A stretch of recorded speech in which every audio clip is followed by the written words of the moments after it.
Your Fantastic Mind, brought to you in part by Sarah and Jim Kennedy.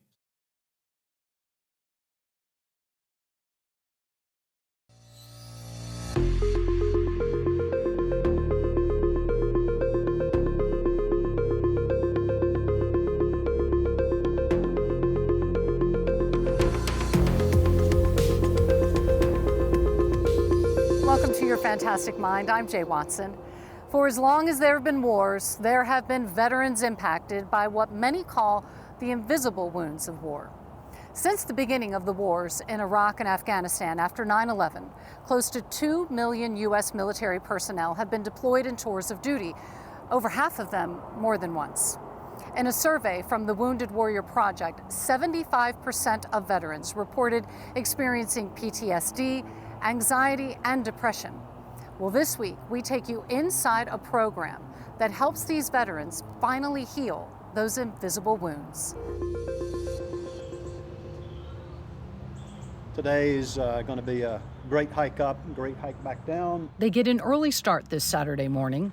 A group of veterans led by retired Army Lieutenant General Burt Garrett. Served for 36 years and started out as an infantryman. The hike is at Kennesaw Mountain National Battlefield Park. 4,000 soldiers died in the Battle of Kennesaw Mountain during the Civil War in 1864. It really is. Great stories afterwards. Oh, yeah. Over 150 years later, these post-9/11 veterans bear scars of their own, and this hike is part of their journey of healing. The purpose of the hike today is to just use Kennesaw Mountain as a symbol of where you all are at. You know, you've got an obstacle in front of you in life, as we all do, and we're going to conquer that obstacle and then move on to the next one, because there's always going to be another mountain or hill or something out there in front of us. Jared Calloway and his two brothers deployed together. 3 sons from one family, sacrificing and serving their country. Becky Dickey trained with the women's national soccer team, was in ROTC, and graduated college just months after 9/11. I was commissioned as a second lieutenant in the Air Force the day I graduated from Mississippi State. And my job was to become a public affairs officer. We flew in on Chinooks. Dickey was deployed to Iraq after a request for a PA. When she got there, she learned they had wanted a different type of PA, a physician assistant, a clerical error that would change the trajectory of her life. I wound up being requested to stay with them, and I wound up doing a 6-month deployment across 13 countries, 2 wars at one time, between Iraq and Afghanistan all at the same time, hopping flights and air assaults and ground assaults and convoys. Dickey was injured multiple times. My brain was injured, my head was injured in combat, my ear was too, and it felt like being an athlete growing up and playing sports, you think, okay, well, I'll just push through this. We had this. Dickey and Calloway returned to the U.S., but the feeling of peace and safety they expected was not there. The war had followed them home. Before I went through therapy, I didn't go to a concert. I love the Braves. I hadn't been to a Braves game in a while. You know, I hadn't done anything fun like that where it's in a crowd, because crowds would give me horrible anxiety. Crowds, public places, even driving no longer felt safe. Being in cars, it took me a while to realize road trips were too much like the unknown around me, what can happen with the vehicles. Yeah. After suffering seizures, Dickey had brain surgery to remove a piece of shrapnel from 15 years earlier. She had a stroke after the surgery and then suffered a life-threatening allergic reaction to medication. All of a sudden, this body and mind made no sense to me.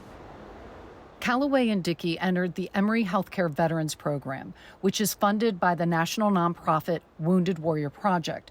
The Warrior Care Network is part of that. 4 academic medical centers in Boston, Chicago, Los Angeles, and at Emory in Atlanta. Doing really good. Most offer customized in-person 2-week programs that are free for active duty military and veterans. Emory also has a virtual program. But it all starts with that partnership. Vice President of Complex Care at Wounded Warrior, John Eaton. And 7 out of 10 warriors are experiencing at least one mental health condition. You're looking a step further, when you look at PTSD, depression, anxiety, upwards of 50% are experiencing 2 or more of those at a moderate to severe symptomology. We give them more therapy in 2 weeks than most people get in an entire year. Psychologist and researcher Dr. Barbara Rothbaum is the director of the Emory Veterans Program. And what we think with PTSD, it's a disorder of avoidance. So people don't want to think about it, they don't want to talk about it, they don't want to do anything that reminds them of it. But what that does is it doesn't give them a chance to process it, and then it just festers, and that's how it haunts them. But what we've shown, if people still have PTSD symptoms 3 months after the traumatic event, then it'll continue for years or for decades without treatment. In 1980, PTSD became an official diagnosis in response to Vietnam veterans who were suffering. In the brain, the amygdala, hippocampus, and prefrontal cortex are often impacted in lasting ways by traumatic events. You're going to kind of situate this part on you, your eyes go here, and I'll... Rothbaum is the pioneer of virtual reality therapy. Sounds like IED get down, fire on the side of the road, debris on the side of the road, people yelling out orders. And her team can recreate specific wartime events for the veterans to begin to help them process the trauma they have avoided for years. So this is safe, totally fake firearm. I'm going to hand it to you. They're wearing, yes, it's called a head-mounted display, and it's got 2 little television screens, one in front of each eye. It's got earphones, and it's got a position checker. So just like I move my head and my view changes in reality, so it does in the virtual reality. And then that's when the shots start ringing out. So it's very immersive. They're sitting on a raised platform with a speaker, a bass shaker underneath it. So for example, you can feel the Humvee engines, you can feel the explosions. One is of a convoy, one's of a single vehicle on a desert highway, one someone on foot patrol in a Middle Eastern city. And it's got the sounds and the visual, and we've put acoustic startle probes. We've put loud noises in those clips and in blue screens in between. And what that does is it helps us measure startle response. So exaggerated startle response is one of the hallmark symptoms of PTSD. And we like it because we can measure it. It's a translational tool. All mammals startle. And we measure it. You may not realize it, but when you startle, you blink your eyes. And so we can put electrodes right under the eye and measure that pretty accurately. So here we are. Just want to follow me. The startle booth also measures biological and physiological responses to stress, Just make sure that's comfortable. such as heart rate and sweat response. Here we are. The pairing of a puff of air and noise is meant to startle, as experienced by this staffer. But veterans with PTSD often startle more easily with larger startle responses. It makes me so happy to see that people's bodies are becoming less reactive to these fear cues after treatment. And like now that I know this is happening, I had very little startle response, right? Because I know I'm prepared for it. When you work through that during prolonged exposure, then you're learning that you're teaching the brain that actually right now there's no danger. Their startle response is coming down, their heart rate's coming down, their skin conductance in reaction to these cues that trigger this threat response. Emory Healthcare Veterans Program. The core of the Veterans Program is prolonged imaginal exposure therapy. Rothbaum started the first study of prolonged exposure therapy for PTSD in 1986 with rape survivors. Sees a fire burning ahead. Prolonged exposure calls for people to repeatedly confront what they've been avoiding. We're worried that there's going to be an ambush. Sometimes for decades. We ask people to close their eyes and go back in their mind's eye to the time of the traumatic event and recount it out loud repeatedly in the present tense. So I'm driving back to base and just go from there. We will tape record that, now usually on their phones, to ask them to listen to it for homework. Because what we want to do is do a lot of exposure to this memory and other reminders and let them process it. Their distress will go up, and then if they stay with it and repeat it, their distress will come back down. Once their distress comes back down, they can start thinking about it maybe differently. There's so much yelling between them all. This is a clip from one of the first prolonged exposure sessions for Becky Dickey. She is recounting when she was attacked by an insurgent inside a Humvee through an open window. And there's hot air everywhere. I didn't take pictures. Just didn't feel like it. Being a lefty, the seatbelt was over here, and I basically couldn't get to my own pistol when all this was happening. And it was seatbelted in, and I was just desperately trying to get it out. And the guy behind me put the M16 right here, and that was that. And the fact that I can tell you about that right now goes to show how much progress and how amazing that program is at Emory. Crowds were kind of creeping in on the Hummer, and the guys were panicking. Not totally panicking. They were. With the help of her therapist, Dickey repeatedly confronted and processed a memory that had caused seizures, a memory that had kept her housebound for almost 20 years. And towards the end of her 2 weeks in the program, this is Dickey talking about the same event. I thought I was doing what I should be doing, taking pictures.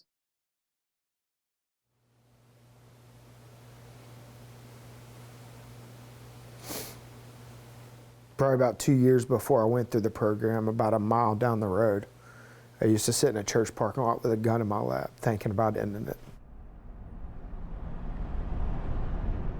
Dr. Rothbaum says we believe our own stories instead of the truth, and that was the case for Jared Calloway. In Iraq, I was a Bradley driver, which a Bradley fighting vehicle is a version of the tank. It's an APC, so it carries personnel in the back of it, and then it has a 25mm cannon on top of it. We were driving through the apartment complex area, and there's a little market. It's just a real tight market, and I'm driving a 33-ton tank, and it's a 2-lane street, but that tank takes up both lanes. And you know, this van pulls out in front of us, and I had no time to stop. So I'm halfway over this van, and there's, you know, a kid, you know, an older lady, and then everybody starts throwing stuff at us. My lieutenant's trying to de-escalate the crowd in the market. It's crazy, it's chaos, it's mayhem. Calloway says that accident haunted him, and he blamed himself. There was definitely shame and guilt, and I think that transformed over the time in therapy. I know that it was an accident.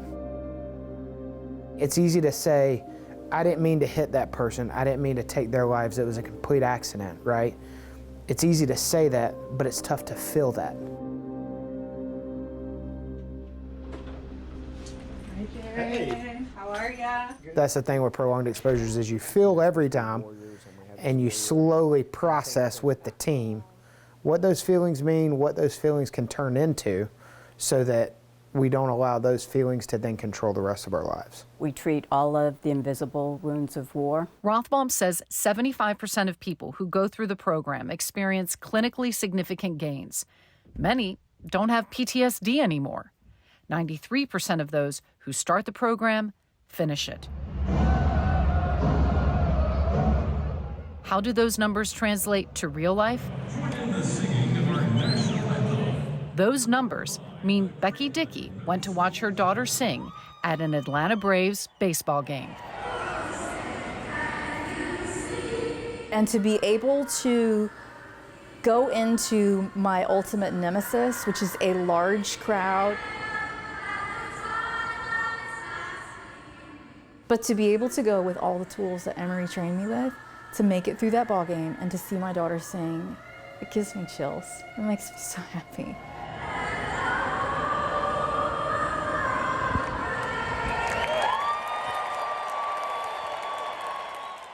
Callaway has also returned to the ballpark. Please welcome our hometown hero from Stockbridge, Georgia, Sergeant First Class retired Jared Callaway.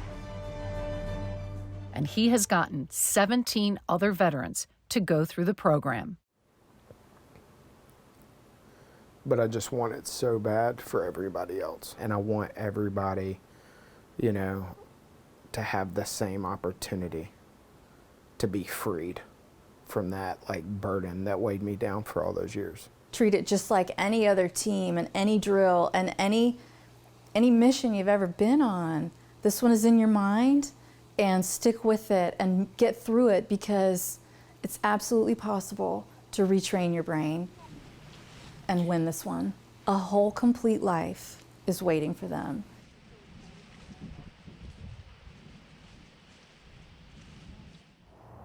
Now, let's shift our focus to another often overlooked group in need of assistance: mothers grappling with substance use during pregnancy. We are delving into groundbreaking research, shedding light on the effects of maternal substance use on the developing brains of infants and children.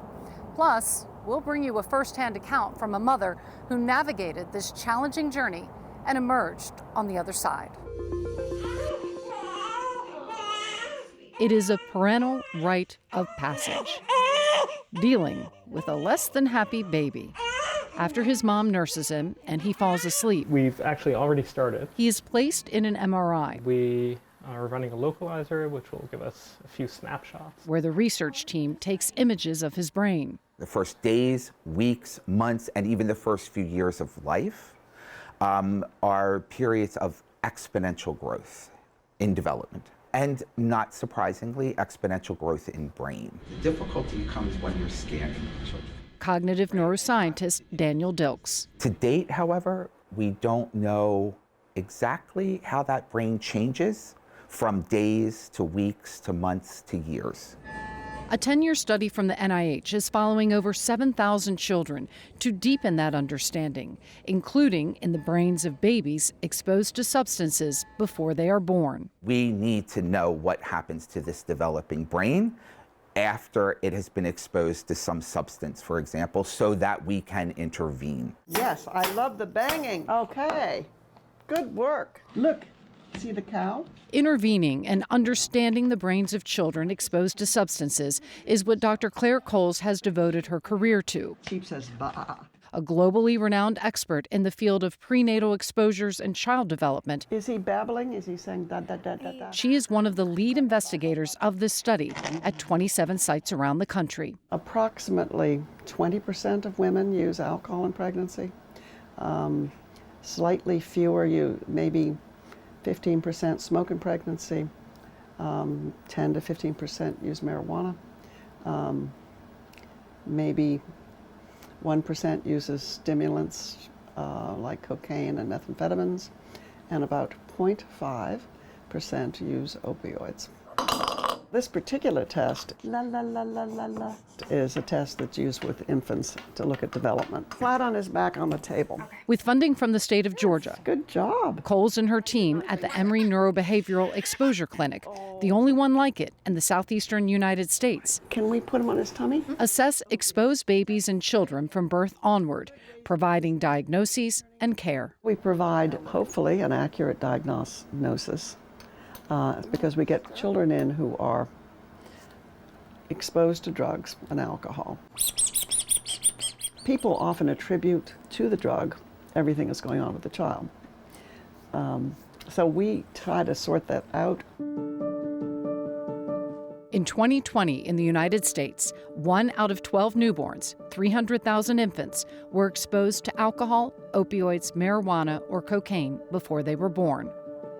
The National Institute on Drug Abuse reports this can double or triple the risk of stillbirth and can cause neonatal abstinence syndrome, in which the baby goes through withdrawal after they're born. All of this impacts a baby's developing brain and can lead to various long-term issues, ranging from developmental delays and intellectual disabilities to behavioral and emotional issues. We found like 5% of children in first grades had an effect of alcohol. Coles and her team have treated over 4,000 children and see 200 new cases a year.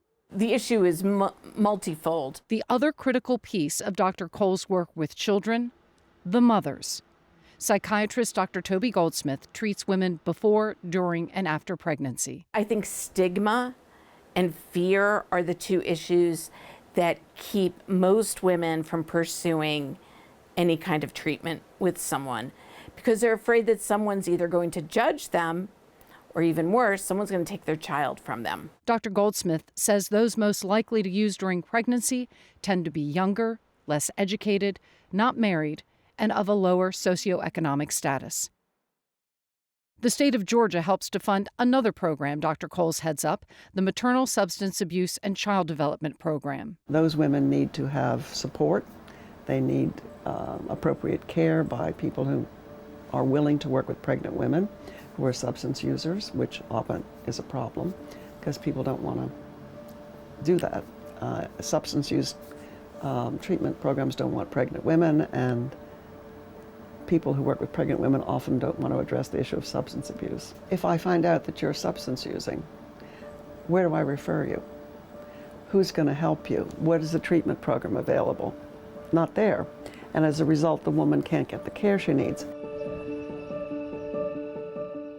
A honor roll student, captain of the cheerleading team, homecoming queen, you name it. Like the last person that anybody in my town thought would end up the places that I ended up.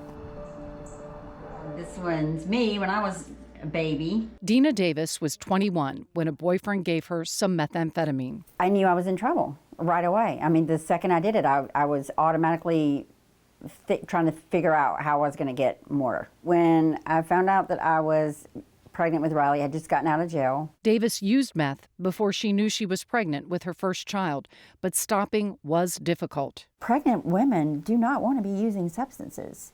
We don't pick up meth in our second trimester just to celebrate that we're having a baby. It didn't work like that. If we're using and we're pregnant, we can't stop. I know what that feels like.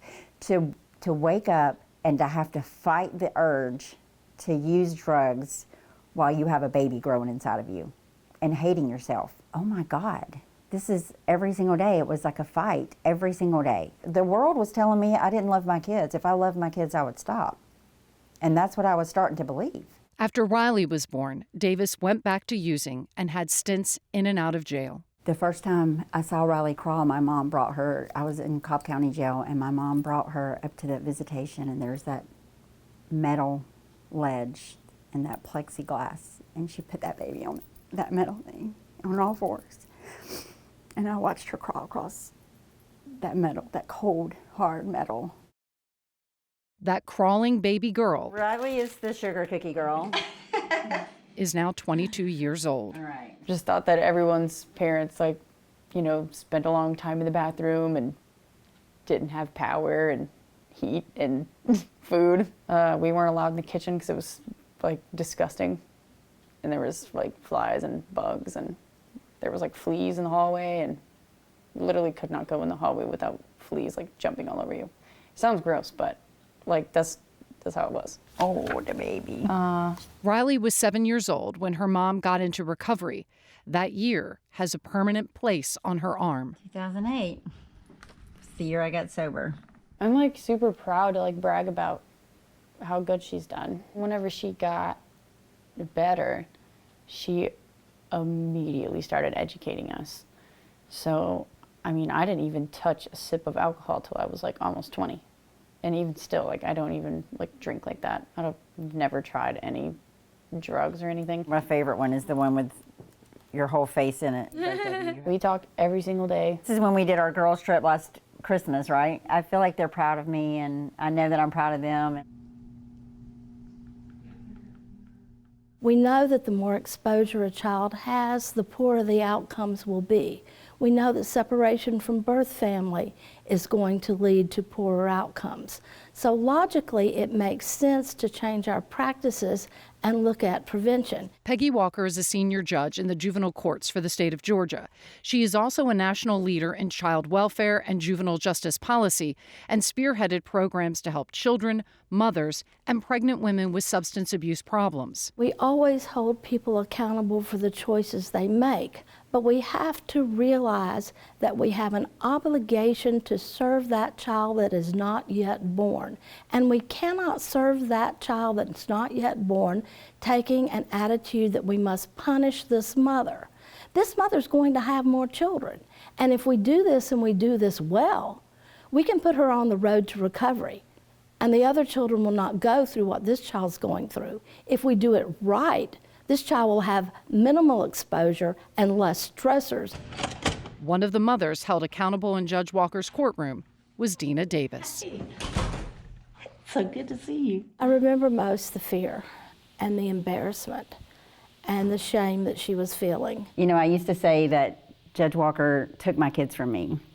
And as I've stayed in recovery, I realized that she saved my kids. She saved my family. Still trying to help families. For 1 year, Dina, now the mother of 2 daughters, worked to stay in recovery while her girls lived with her parents. Happy birthday, so proud of your recovery. In 2009, her daughters returned home to her. They really wanted me to get sober, and they wanted me to reunify with my kids, and they wanted us to be happy. The experience changed her life so much, she made her lived experience into a career as a certified peer support specialist in the family treatment court she went through. So if you had told me that we would work together and do this work together and have the same passions and the same desires to better our communities and be able to sit side by side and do it, I would have told you had lost your mind. All these years later, Davis can say to these mothers the words she needed to hear. I can sit across from a mom and or a dad and relate that, you know, and tell them, I really do know what it feels like to not have your kids, and you never have to use again, and you never have to be alone again. And if you'll just trust me and trust this process, we'll walk through this hand in hand and you'll come out the other side of this.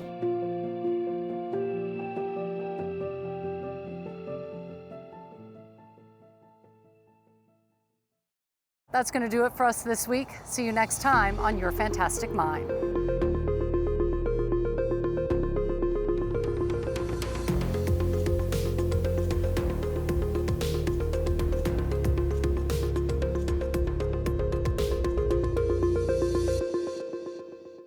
Your Fantastic Mind, brought to you in part by Sarah and Jim Kennedy.